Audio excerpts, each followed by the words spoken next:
Simulan na natin ang balitaan. Narito ang malalaki at makabuluhang balita ngayong araw.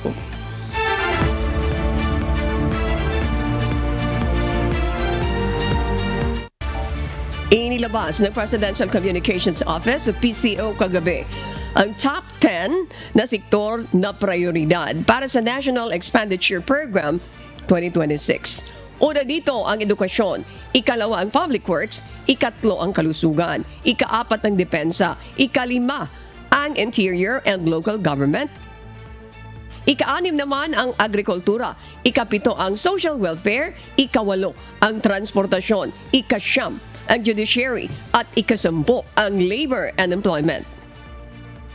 Kahapon ay ipresenta na ng Department of Budget and Management Secretary Amena Pangandaman ang kopya ng National Expenditure Program para sa fiscal year 2026. Nauna na sinabi ni Pangulong Ferdinand Marcos Jr. sa kanyang ika-4 na State of the Nation Address noong Hulyo na hindi niya aaprubahan ang anumang budget na hindi kasang-ayon sa plano ng gobyerno. Hataw Balita Ngayon! Inilarawan naman ni Senate President Jesus Cordero na isang demolition job ang pag-uugnay sa kanya sa flood control projects na lumabas sa isang artikulo. Ayon kay Senator Escudero, malisyoso ang artikulong lumabas kaugnay ng koneksyon niya sa isa sa mga contractor na nabanggit ni Pangulong Ferdinand Marcos Jr. Batay sa mga impormasyon na nakarating sa tagapangulo ng Senado, mula umano ang paninirang ito sa House of Representatives. Ayon naman sa isang House leader, dapat tukuyin na ng Senate President kung sino ang partikular na nasa likod ng sinasabi nitong demolition job sa kanya. Ang lumabas na artikulo, kinikilala ko, kaibigan ko, kababayan ko, tiga Sorsogon, contractor siya. Pero ang nakuha niya ay 5.4 billion di umano. Wala pang 1% ng kabuuang pondo na sinasabi ng Pangulo sa flood control. Ang tanong ko, bakit pinagtuunan ng pansin yon? Yung 1% pa talaga, hindi yung 99%? Bakit pinagtuunan ng pansin, hindi yung mga mambabatas marahil o opisyal ng gobyerno na kontraktor? Hindi naman ako kontraktor. Yung demolition job. Siguro bangitin niya kung sino specifically para magkaayos-ayos na sila. Masama yung pagka-blanket na sinisiraan ako dito sa Kongreso. Lahat kami tinatamaan. Kaibigan ko si Senator Chis Kung pati ba ako, nadamay na naman dyan sa akusasyon na yun. Hindi, walang ganyanan. Wag natin lalahatin. Siguro banggitin niya na kung sino yun para at least magkasagutan na sila. Hataw Balita Ngayon! Handa naman si House Deputy Speaker Ronaldo Puno na maglabas ng travel records kung kinakailangan. Ito ay matapos ipahayag ni Vice President Sara Duterte na dapat ilabas din ang travel records ng House of Representatives matapos questionin ang madalas na pagbiyahe sa labas ng bansa ng Vice Presidente. Ayon sa leader, payag siya sa hamon ng Vice Presidente. May official, may personal travel. Labas natin. Official travel, labas. Kung gusto nila, pati personal. Ako, payag ako. Pero, wala naman sigurong natatakot yan. Dito sa Congress. Dito naman lahat, nakikita nyo. So, kung meron man nagbabiyahe, yun, sasabihin ko lang, sige, labas natin lahat. Official travel, labas natin lahat. Tapos, ihambing natin yun sa actual travel. Hataw Balita Ngayon! Naniniwala si Senate Senior Deputy Majority Leader J.V. Ejercito na simula sa People's Initiative ay nagtuloy-tuloy na ang bangayan sa pagitan ng House of Representatives at Senado. Kasunod ito ng pahayag ni Senate President Francis C. Escudero na may demolition job umano laban sa kanya na sinasabing pinangungunahan ng isang kongresista mula sa House of Representatives. Bunsod nito, sinabi ni Senator J.V. na naungasan na ang Pilipinas na mga karatig bansa kung ikukumpara ang progreso nila sa mga ekonomiya sa mga nagdaang panahon o nagdaang taon. Hiling ng mambabatas na itigil na ang mga pagtatalo at politika dahil hindi niya ito nakakatulong sa bansa, lalo na sa pag-akit ng mga dayuhang mamumuhunan. Una-una, when you see the top two leaders of the country not really united anymore. Tapos, yung ating both houses of Congress, hindi rin magkasundo, nagbabangayan, that doesn't really give a good signal for potential investors. Hataw Balita ngayon. Naniniwala si House Deputy Speaker Antipolo 1st District Representative Ronaldo Puno na panahon na para amyendahan ang 1987 Philippine Constitution. Pinagmumulan niya ng hindi pagkakaunawaan at krisis ang tinatawag na constitutional ambiguities o mga bahagi ng saligang batas na malabo, hindi tiyak o kulang sa detalye. Isang malaking halimbawa nito ang salitang forthwith sa Article 11 ng saligang batas kung saan nakapaloob ang accountability o pananagutan ng mga opisyal ng gobyerno. Lumikhaan niya ito ng kontrobersiya matapos pagtalunan kung ilang araw, linggo o buwan ba dapat makapagsagawa ng paglilitis. Matapos may transmit ang articles of impeachment ng Kamara sa Senado laban kay Vice President Sara Duterte. Ayon kay Speaker Puno, maghahain siya ng isang joint resolution para makapagsagawa ng Constitutional Convention o CONCON para sa charter change. Pero ang problema kasi, maraming mga salita sa ating saligang batas, hindi sinasabi talaga kung ano ang specific na ibig nilang sabihin. So yan, halimbawa, yan, sa impeachment talaga, ang magiging panukala namin dyan, ilagay yung period. Talagang ilang araw, ilang oras, ilang linggo, talagang malinaw para wala nang pag-uusapan na kung kailan ba talaga yan. Hataw Balita ngayon. Nais matukoy ni House Deputy Speaker Antipolo 1st District Representative Ronaldo Puno kung sino ang nasa likod ng realignment ng pondo sa 2025 General Appropriations Act of GAA. Reaksyon ito ng kongresista matapos ipahayag ni Senator Panfilo Ping Lacson na iligal ang ginawa ng Senado at Kamara ng i-realign ang 74 billion pesos na halaga ng pondo para sana sa Philippine Health Insurance Corporation o PhilHealth sa ibang items sa 2025 GAA o GAA. Giit ni Congressman Puno, nais nitong malaman kung sino ba ang nasa likod nito maging sa pagtapyas ng pondo ng Department of Education. Gayun din ang dinagdagan namang pondo sa Department of Public Works and Highways. Dagdag pa nito, gusto niyang maliwanagan sa issue bago ang deliberasyon sa 2026 proposed national budget. Ang nabawasan dito sa House, yung Public Works budget. Okay? Tignan niyo yan. Yan ang pinadala sa Senado. Ngayon, ang finally lumabas, natanggal yung PhilHealth Trust Fund, nabawasan yung Department of Education, nadagdagan ang Public Works budget. Ngayon, gusto namin malaman, sinong nagpalit nun? Paano nangyari yun? Sino talaga ang nagtanggal? Paano natanggal yung PhilHealth budget? Kasi alam ko, hindi dito sa House of Representatives yun. Dahil ang pinadala namin sa kanila, buo pa yun. Sino 5 budget yan? Kami, sa partido namin, nagkasundo kami na hindi namin uumpisahan ang pagsuri ng 26 budget hanggat hindi namin naliliwanagan, di kami naliliwanagan sa lahat ng misteryong nangyari sa 2025 budget. Hataw Balita ngayon. Iniulat ng Philippine National Police na natugunan nila ang nasa 10.5 million na mga tawag mula sa 17.5 million na natanggap na tawag ng 911 Command Center. Mula ito noong August 8, 2024 hanggang nitong June 15, 2025, ibinida naman ni PNP Chief Police General Nicolas Torre III ang 911 hotline kay Pangulong Ferdinand Marcos Jr. sa selebrasyon ng 124th anniversary ng Police Service kahapon. Pinuri naman ni Pangulong Ferdinand Marcos Jr. ang mga pulis sa mabilis na pagresponde.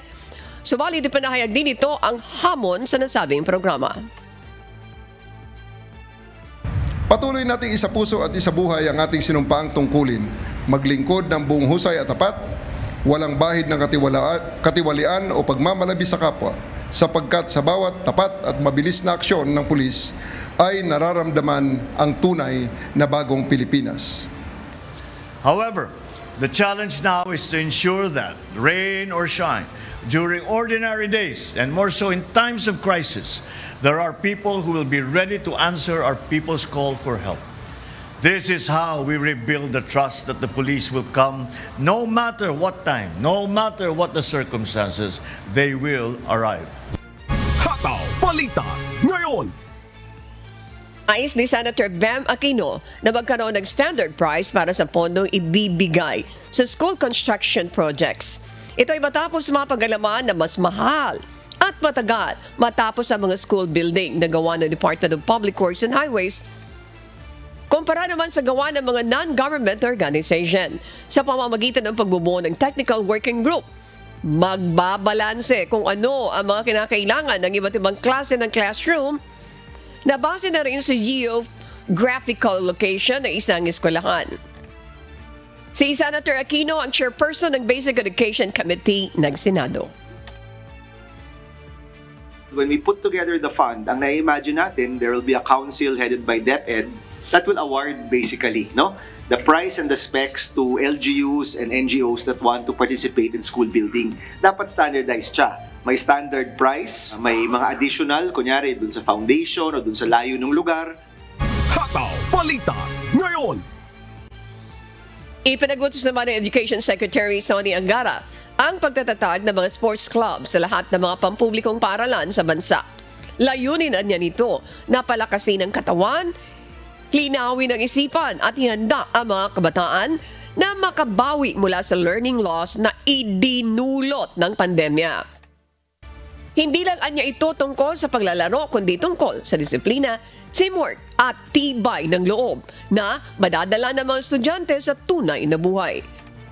Dagdag pa ng kalihim sa bawat oras na ginugugol ng mga estudyante sa laro at ensayo, pinapalakas din ito ang kanilang konsentrasyon, memorya at kakayahang magtagumpay sa klase. Hataw Balita ngayon. Nagsimula na ang pilot implementation ng Digital Person with Disability o PWD ID.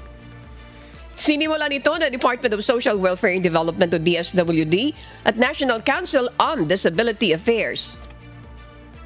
Una itong isinagawa sa San Miguel, Bulacan. Inaasahan namang i-roll out din ito sa iba pang lugar ngayong linggo sa Pasay City, Muntinlupa City at Santa Rosa, Laguna. Maaring i-scan ang mga business establishments ang digital PWD ID sa mobile phone para sa verification. Hataw Balita ngayon. Naniniwala ang pinuno ng Sandatahang Lakas ng Pilipinas na intensyon o plano talaga ng barko ng People's Liberation Army Navy na banggain ang BRP suluan ng Philippine Coast Guard. Nagkamali lang ito kaya ang barko ng China Coast Guard ang nasapol sa nangyaring insidente noong Lunes sa West Philippine Sea. Hindi naman papayag ang Pilipinas sa pag-aangkin ng China sa Baho de Masinloc dahil nakaayon ang paggiit ng Pilipinas sa international law at sa desisyon ng International Tribunal na nagpawalang bisa sa pag-aangkin ng China sa lugar. Ang assessment natin doon ay yung PLA Navy ship ay talagang ang pakay niya, ang objective niya ay i-ram yung ating Philippine Coast Guard. Yun rin ang assessment ng ating Philippine Coast Guard. Hataw Balita ngayon. Nasa proseso na ang Department of Foreign Affairs para magpasa ng protesta laban sa China kasunod ng insidente ng dangerous maneuver sa West Philippine Sea. Ito ang pinahayag ng DFA Secretary Teresa Lazaro sa isang panayam kahapon. Sa ngayon, hindi pa nila ipinatatawag ang ambassador ng China. Kailangan pa rin maging maingat ang Pilipinas kung saan maaring daanin pa rin ito sa diplomatic dialogue. Hataw Balita ngayon. Hindi naman sumipot sa pagdinig ng LTO kahapon ang registered owner at driver ng SUV na nag-counterflow sa Skyway noong Sabado. Sa preliminary hearing, Lumabas na hindi na hawak ng registered owner ang sasakyan mula pa noong 2021. Ang sinasabi po ngayon ng registered owner ay since July 2021 ay wala na po sa kanya ang possession ng sasakyan na involved dun sa Skyway incident. At ito po ay sinorender na po niya sa East West Bank. Yun po ang kanyang, meron po siyang pinakitang dokumento na isinorender nga po niya yung unit sa East West Bank. Tumanggi naman magpaliwanag sa media ang registered owner ng sasakyan. Samantala, ayon kay Attorney Puha, hindi man dumalo ang driver pero nagpaliwanag na umano ito sa Skyway Police at sinabing nagkamali lang siya. Ayon sa LTO, sapat na ang ibinigay na oras para makasagot ang driver ng SUV. Kaya pag-aaralan na nila ang parusang ipapataw sa kanya. Maaring ma-revoke o habang buhay na makansila ang lisensya ng driver ayon kay Transportation Secretary Vince Dizon. Lagi naman pong ino-consider talaga natin dyan because of the gravity of the offense na kanila pong ginagawa. Always naman po yan na yung perpetual disqualifications and revocations is on the table sa mga ganitong klaseng violation po. Lalo po nito, napakalayo, napakadelikado po nung ginawa nung driver na ito.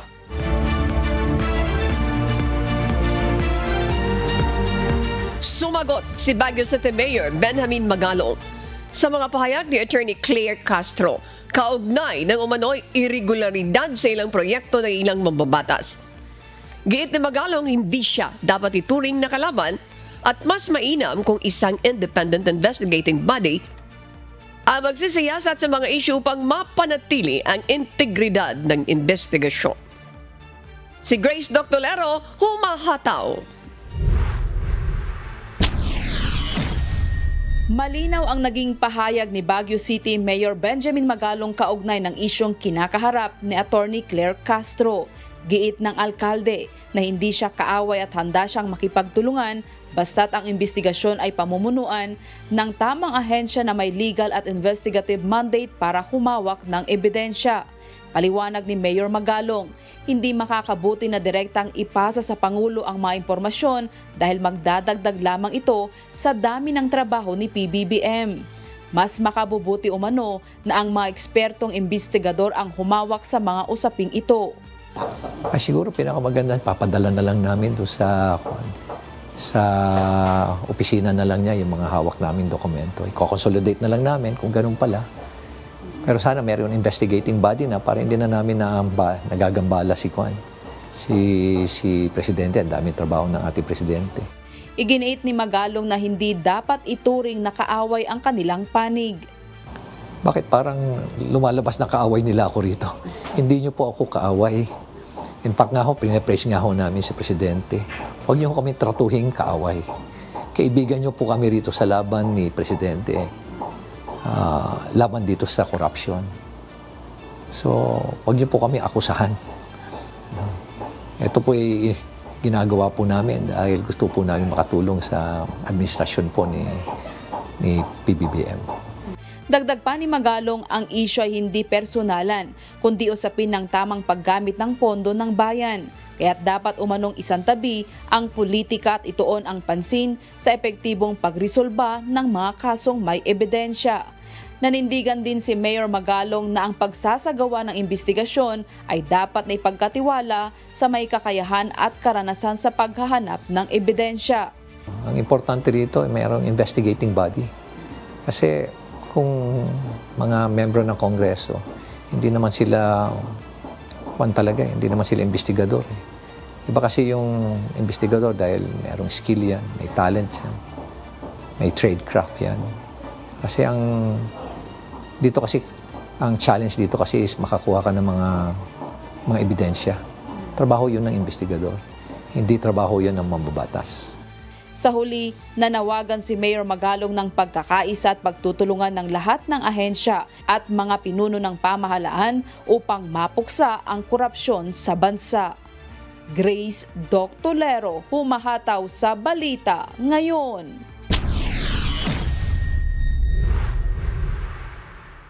At para naman sa balita sa iba't ibang panig ng mundo, narito ang ating global correspondent na si Sonny Cos mula naman sa Houston, Texas. Sonny, magandang umaga.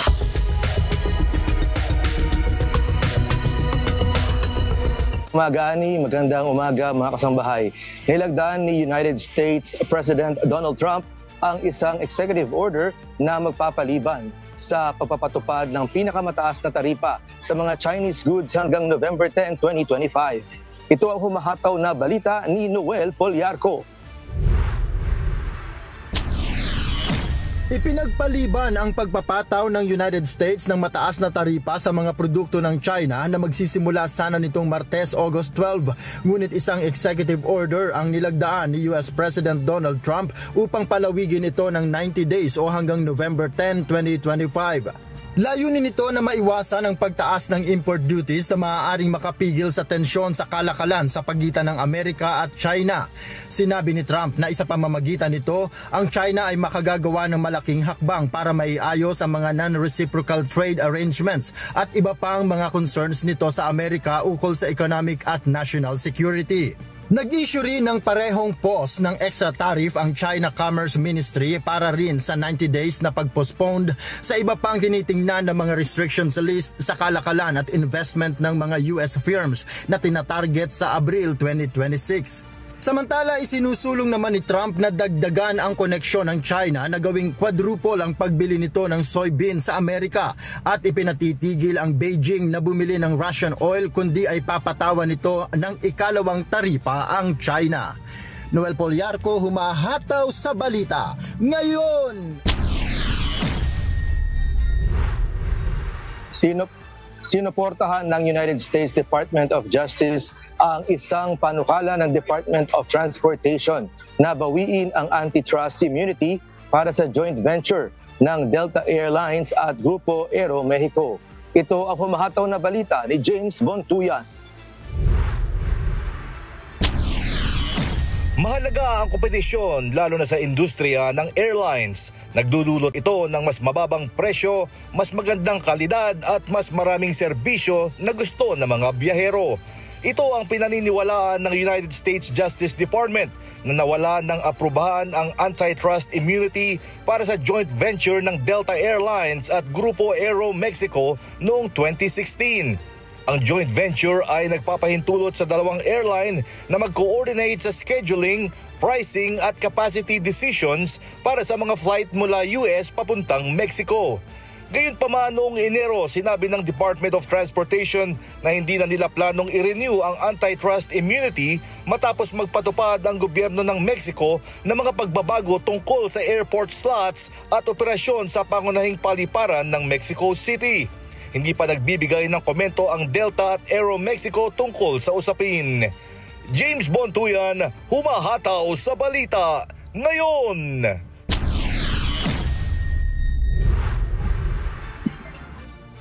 Isang tropical storm Erin ang nakikitang nabubuo sa Atlantic Ocean. Inaasahan na ito ang magiging unang hurricane na mararanasan sa Atlantic season. Ito ang humahataw na balita ni Abby Valdez. Nabuo noong Lunes, August 11 ang Tropical Storm Erin na ayon sa forecast ay maaaring maging unang bagyo sa Atlantic season ngayong Miyerkules. Maaga pa upang malaman kung anong uri ng banta ang idudulot nito sa Caribbean, Bermuda o United States, lalo na sa weekend kung saan nakadepende ang lakas ni Erin at ang lakas at posisyon ng Bermuda High. Maaaring lumakas si Erin kapag naabot nito ang napakainit na tubig sa Western Atlantic at maging unang malaking hurricane Category 3 o higher pagsapit ng Sabado. Pinakaabalang bahagi ng season ang mid-August hanggang mid-October kung saan ngayong 2025 ay 4 na ang pinangalanang tropical storm, ang Andrea, Barry, Chantal at Dexter at ang Erin ay ang ika-5.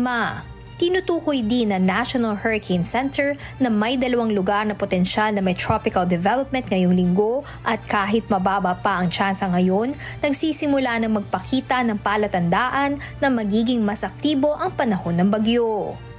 Abby Valdez, humahataw sa balita ngayon.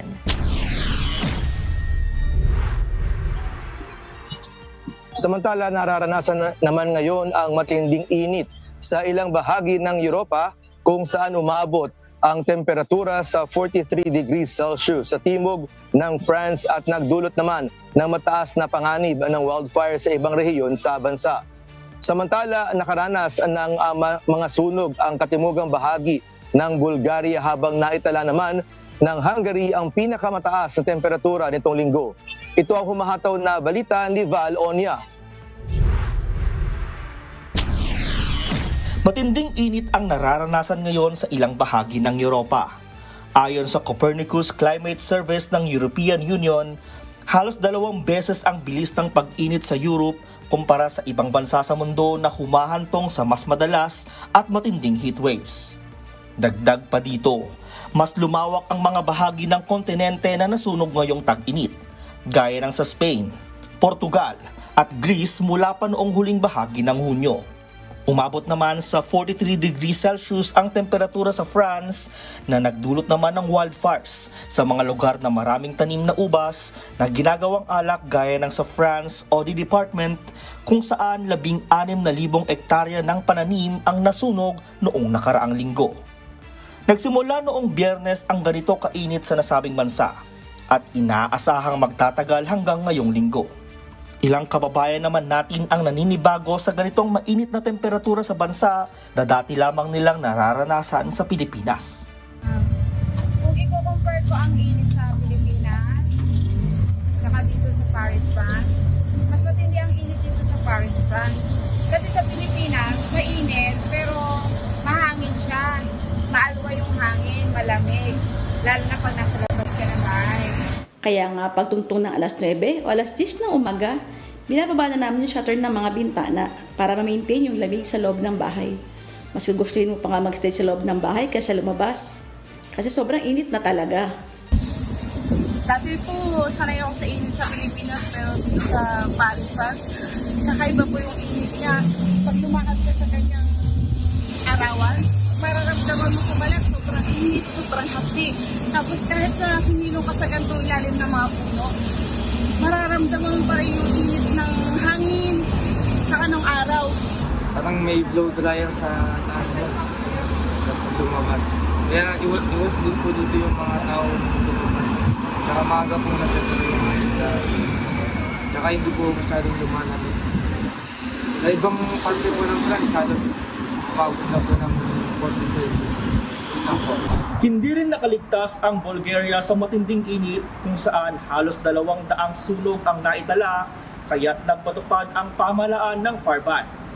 Patuloy naman ang paalala ng mga otoridad na gawin ng kaukulang pag-iingat upang maiwasan ang epekto ng matinding init na maaaring magdulot ng heat stroke. Val Onya, humahataw sa balita ngayon.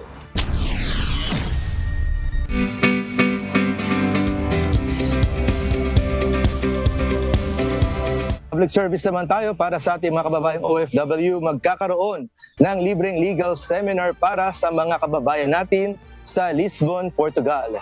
Samantala, inaanyayahan naman ang mga kababayan natin sa Jeddah, Saudi Arabia sa patimpalak sa talumpati bilang bahagi ng pagdiriwang ng Buwan ng Wika. Ito ang humahataw na balita ni Lynn Perez. What's up, kabayan? Magkakaroon ng libreng legal seminar at one-on-one consultation para sa mga kabayan natin sa Lisbon, Portugal na nangangailangan ng legal advice. Isasagawa ito sa August 17 alas 3 ng hapon sa Philippine Embassy sa Lisbon. Ilan sa mga tatalakayin dito ay ang tungkol sa family law, property law at estate law. Limitado lamang ang slots, kaya't mag-register na sa tinyurl.com/Lisbon PA Free Legal Seminar. Sa Jeddah, Saudi Arabia, inaanyayahan naman ang mga kababayan natin para sa patimpalak sa talumpati na may temang paglinang sa Pilipino at katutubong wika, makasaysayan sa pagkakaisa ng bansa. Gaganapin ito sa August 29, alauna ng hapon sa Bora Cafe, Jeddah. Sa mga interesadong sumali, scan lamang ang QR code na matatagpuan sa official Facebook page ng Philippine Consulate sa Jeddah sa facebook.com/PHLinJeddah. Sa August 23 ang last day ng registration. Samantala, may imbitasyon naman ang Philippine Embassy sa Greece para sa mga kababayan nating may angking husay at talento sa isang pagtitipon. Gaganapin ito sa August 29 alas 6 hanggang alas 8 ng gabi sa Apolinario Mabini Conference Room, Philippine Embassy. Sa mga interesadong dumalo, mag-register lamang sa link na matatagpuan sa official Facebook page ng Philippine Embassy sa Athens sa facebook.com/PHEMBAthens. At isang webinar naman ang inorganisa para sa mga kababayan natin sa Estados Unidos na may kinalaman sa financial planning. Ito ay may temang Securing Your Future, Understanding the Basics of Investing and Personal Equity and Retirement Account. Gaganapin ito sa August 29, alas 7 ng gabi Eastern Daylight Time via Zoom. Sa mga nais dumalo, maaari kayong mag-register sa tinyurl.com/thebasicofInvesting. Lynn Perez humahataw sa Balita Ngayon. At yan po ang mga balita mula sa iba't ibang panig ng mundo. Mula rito sa Houston, Texas, ako si Sunny Cos. Magandang araw po.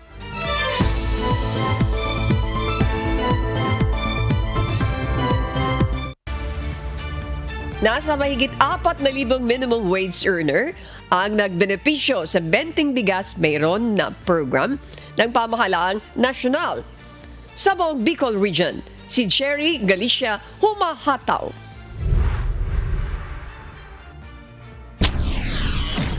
Sa tala ng Department of Labor and Employment o DOLE Bicol, umabot na sa 4,054 na mga manggagawa o minimum wage earner ang nakabenepisyo sa Benteng Bigas Mayroon na programa ng administrasyon ng Pangulong Ferdinand Marcos Jr. sa Bicol Region.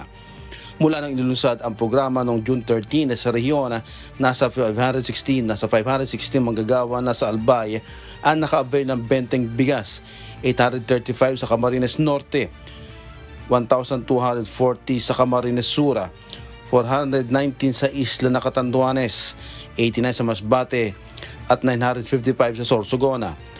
Ayon kay Department of Labor and Employment, DOLE Director Imelda Gatinaw, naglaan ang programa ng abot-kayang pagkain para sa mga manggagawa ng bansa at nagtataguyod ng patuluyan at pagpalakas ng food security sa mga komunidad.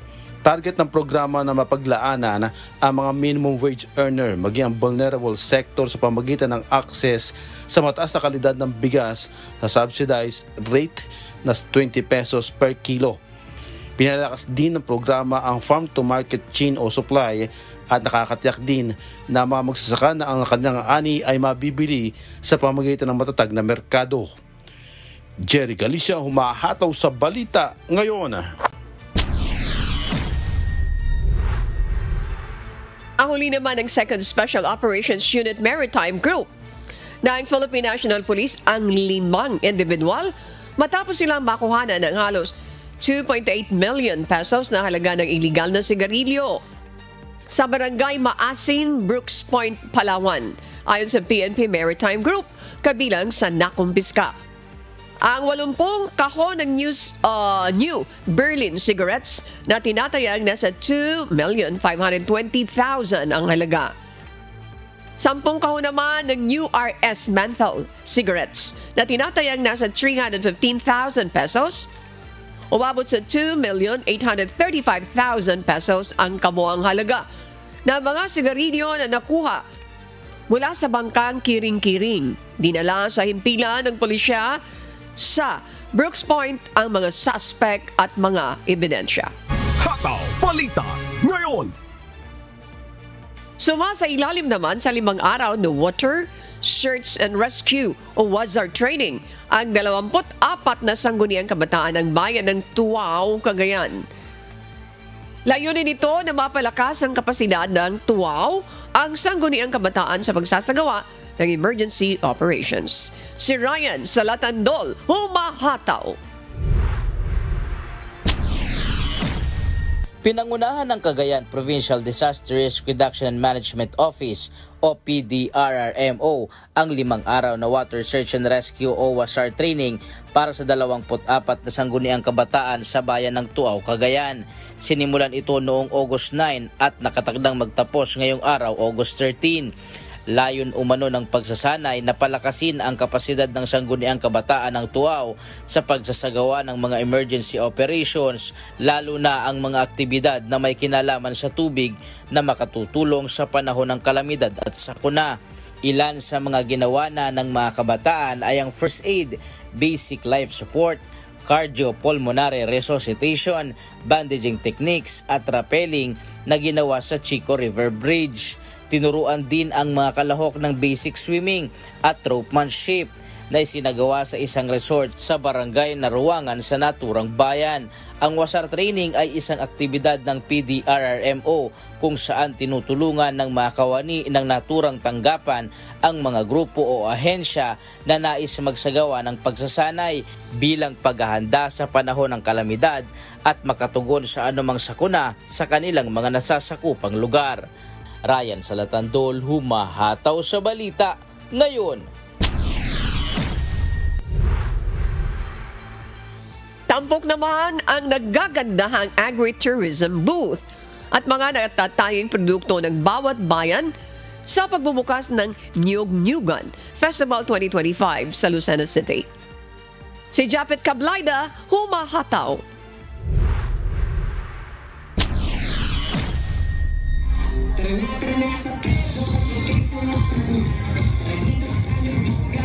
Formal nang nag-umpisa ang Niyog-Niyugan Festival 2025 ng Quezon Province sa isinagawang ribbon cutting sa Capitol Grounds sa Lucena City kahapon. Kasabay nito ang pagbubukas ng 39 na agritourism booth mula sa iba't ibang bayan at syudad sa lalawigan. Sa pagbisita sa bawat booth ay parang nalibot mo na ang lahat ng bayan at syudad sa Quezon dahil sa mga kakaibang disenyo, produkto at turismong alok sa kani-kanilang lugar. Pagbibigay pugay natin sa ating mga magdiniyog, no? Sa loob ng bawat booth, makikita natin ang iba't ibang mga handicraft and food na isino-showcase. Meron din po tayo mga tour packages, I'm sure yung ibang mga booth or municipalities will offer, no? Ilan sa ipinagmamalaking produkto ng bawat bayan ay ang suman ng Infanta, pansitabhab ng Lukban at puto bao ng Agdangan. Ang Niyog-Niyugan Festival ay nakakalendaryo na po ito sa mga activities ng Department of Tourism, lalong-lalo na po sa rehiyon ng Calabarzon. Kaya kami po ay talagang yearly na sumusuporta para po mapaibayo at ang promotion ng ating Niyog-Niyugan Festival. Ang lalawigan ng Quezon ay hindi lang po pang-agrikultura, pang-turismo pa. Kasabay din ito ang pag-uumpisa ng Niyog-Niyugan Foundation Incorporated para sa scholarship program ng mga kwalipikadong anak ng magsasaka. So itong mga booth na to po, kada benta po nila, 5% po ng sales niyan ay pupunta sa Niyog-Niyugan Foundation. Japet Cablaida, humahataw sa balita ngayon.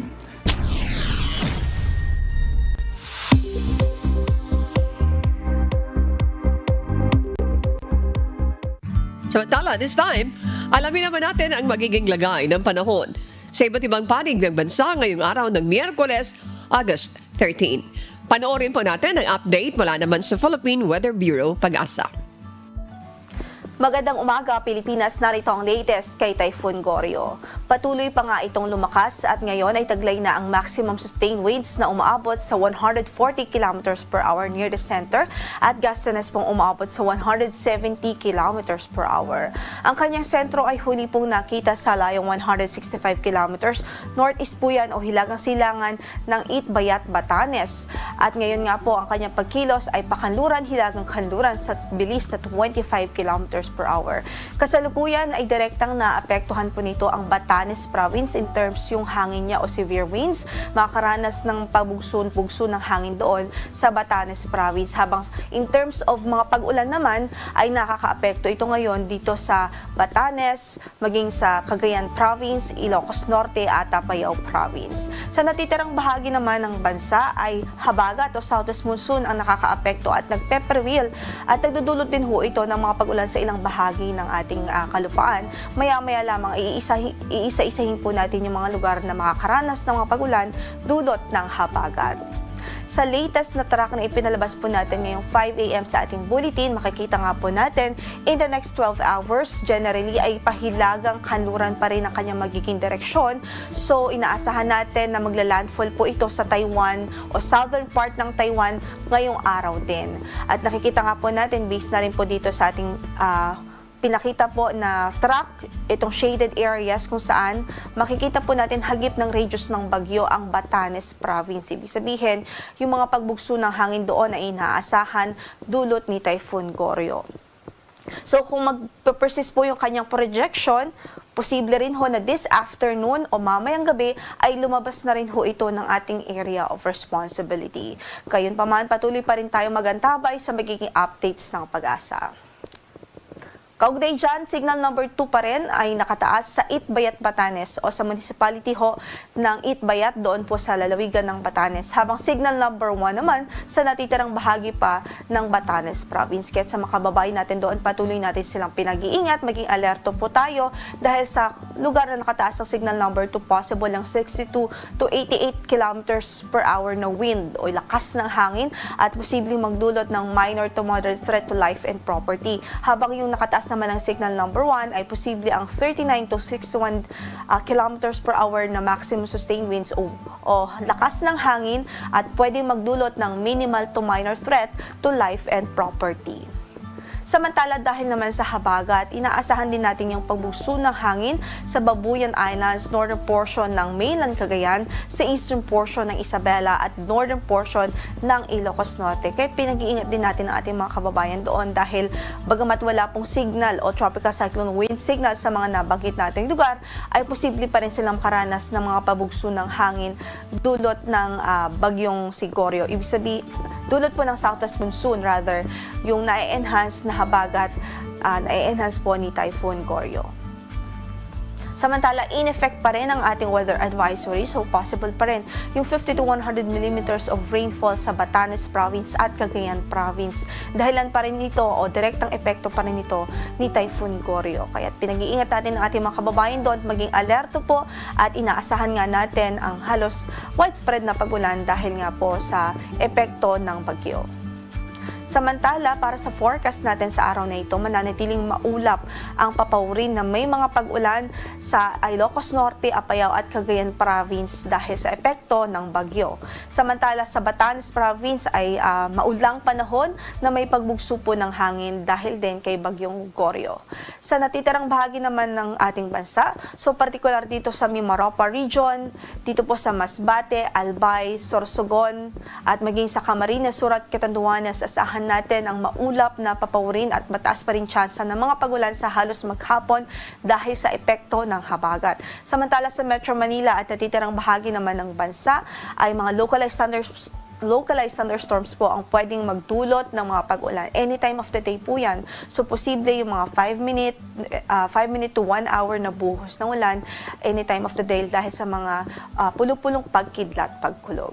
Sa temperatura naman natin sa Metro Manila, from 25 to 33 degrees Celsius ang inaasahang magiging agwat. Sa Baguio ay 16 to 22 degrees Celsius. Tugigaraw ay 24 to 32 degrees Celsius. Sa Lawag ay 24 to 31 degrees Celsius. Sa Tagaytay ay malamig din from 23 to 32 degrees Celsius at sa Legazpi ay 25 to 33 degrees Celsius. Samantala sa Western Visayas, sa Negros Island Region, Zamboanga Peninsula, maging dito po sa mga region ng Bangsamoro at Socsargen, asahan din natin ang maulap na papawrin at mataas pa rin ang tsansa ng mga pag-ulan at pagkidlat pagkulog dahil sa epekto ng habagat. Sa natitirang bahagi naman ng Visayas at Mindanao, posible rin ang mga localized thunderstorms. So, paring maging kampante saan man ang lakad natin for today, huwag kong kalimutang magdala ng mga pananggalang sa ulan. Sa Tacloban, 26 to 32 degrees Celsius ang inaasahang magiging agwat ng temperatura. Sa Cebu, 25 to 31 degrees Celsius. Gayon din sa Iloilo, sa Puerto Princesa ay 25 to 31 degrees Celsius rin at sa Kalayaan Islands. Sa Cagayan de Oro ay 25 to 31 degrees Celsius. Gayon din sa Zamboanga Peninsula o sa Zamboanga City at 25 to 32 degrees Celsius naman sa Davao City. Napanood po natin ang update mula kay Pag-asa Weather Specialists, Lori Den de la Cruz, Galicia. Maraming salamat, ma'am. Tandaan po sa bawat araw na ating nasisilayan, tayo'y magpasalamat sa Diyos na may lalang. Hataw Balita ngayon. Thank you, Adet. Maraming salamat, Adet. Ayan. Attorney Mel, Mami Beth Drason, kay Brad Daddy, kay BP Ruth Soriano, and of course, sa mami ni Attorney Ruth, good morning po sa inyo. And BP Joseph. Ayan. Sis Ana, Sarina, Lisondra, happy Sabbath po. Ito po mga nanonood sa Dallas, Texas. Si Emiliana and of course sa kanyang wife, Lial, family, Eddie Lial. Magandang umaga po sa inyo.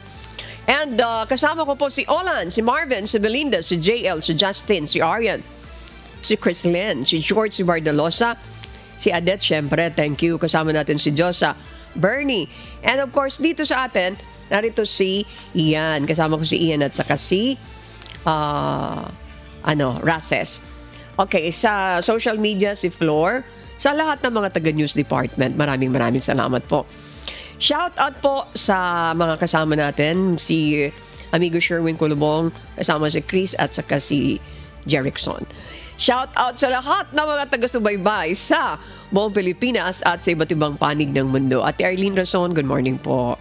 Shout out din po sa mga tagapakinig ng Hataw Balita ngayon sa Radyo La Verdad 1350. Mga kasambahay, kung may mga storya po kayong nais balikan sa Hataw Balita ngayon, pwede nyo po itong muling mapanood sa aming official social media account. Magtungo lamang po sa UNTV News and Rescue YouTube channel at i-click ang subscribe button. Gayon din sa aming Facebook at TikTok accounts, mapapanood nyo rin rito ang iba pang news program ng UNTV, pati na po ang iba pang video ng nag-iisang public service channel.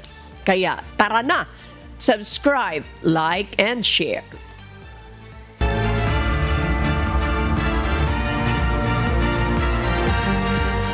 At sa aming ibabahaging mga salita ng Diyos na ating sandigan.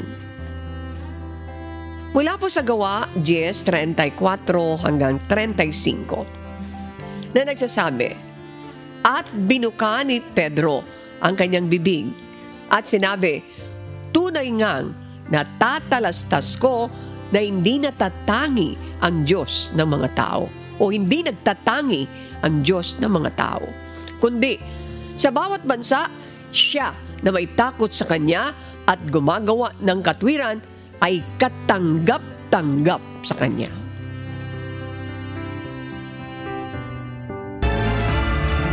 Maraming salamat Diyos. Ayan po ang umahataw na balita ngayong umaga ng Miyerkules, ika-13 sa buwan ng Agosto 2025. Sa ngalan ng lahat ng bumubuo ng UNTV News and Rescue, UNTV Radyo La Verdad 1350 at ng ating mga correspondent mula po sa Pilipinas at sa iba't ibang panig ng mundo. Sa ngalan po ni amigo Sherwin Kulubong, ako naman po si Annie Rentoy. At dito sa UNTV at UNTV Radyo La Verdad 1350, Diyos ang aming sandigan, serbisyo publiko ang aming pinahalagahan. Susunod na po ang Good Morning Kuya. Salamat po sa Diyos at magandang umaga.